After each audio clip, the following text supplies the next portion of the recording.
পাহাড়ি ঢল আর উজানের পানিতে উতলে ওঠা মনু ও ধলাই নদীর তোড়ে ভেসে গেছে শত শত কৃষকের স্বপ্ন। মৌলভীবাজারের রাজনগর ও কমলগঞ্জ উপজেলায় বন্যার পানি নামতে শুরু করলেও চোখের সামনে ভেসে উঠেছে এক বিভীষিকাময় চিত্র। মাঠের পর মাঠ, রোপা আমন প্রস্তুতকৃত বীজতলা ও সবজি ক্ষেত এখন পানির নিচে পচে নষ্ট হচ্ছে।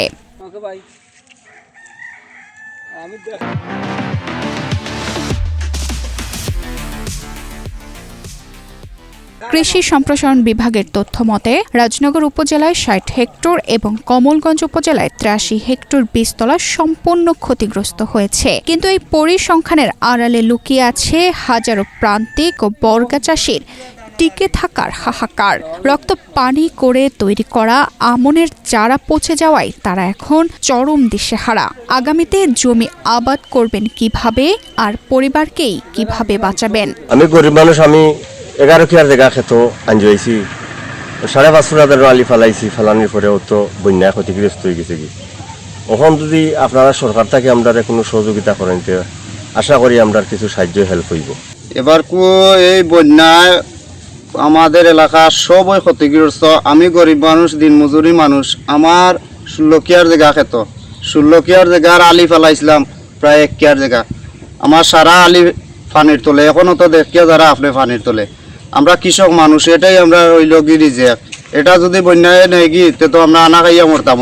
সবচেয়ে বেশি বিপদে পড়েছেন বর্গা চাষি ও দিনমজুর কৃষকেরা।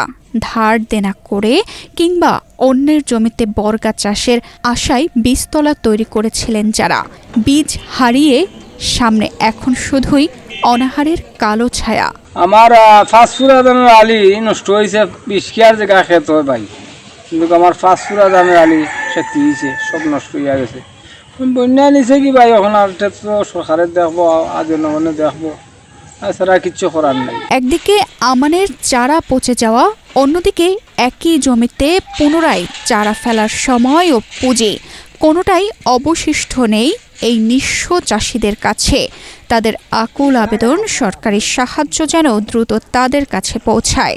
এদিকে কৃষি প্রশাসন বলছে ক্ষতিগ্রস্ত কৃষকদের তালিকা তৈরির কাজ চলছে এবং সরকারি প্রণোদনা এলে দ্রুততা কৃষকদের মাঝে পৌঁছে দেওয়া হবে। টোটাল জেলার কৃষকের যে ক্ষতিগ্রস্ত কৃষক, এই তালিকাগুলো আমাদের এখন চলমান। তো আমরা যদি তালিকা চূড়ান্ত করবো এবং অবশ্যই ওনাদেরকে আমরা সময়মতো সহায়তা নিয়ে আসবো। তানজিদা রহমান, ইনায়া, বাংলাদেশ প্রতিদিন।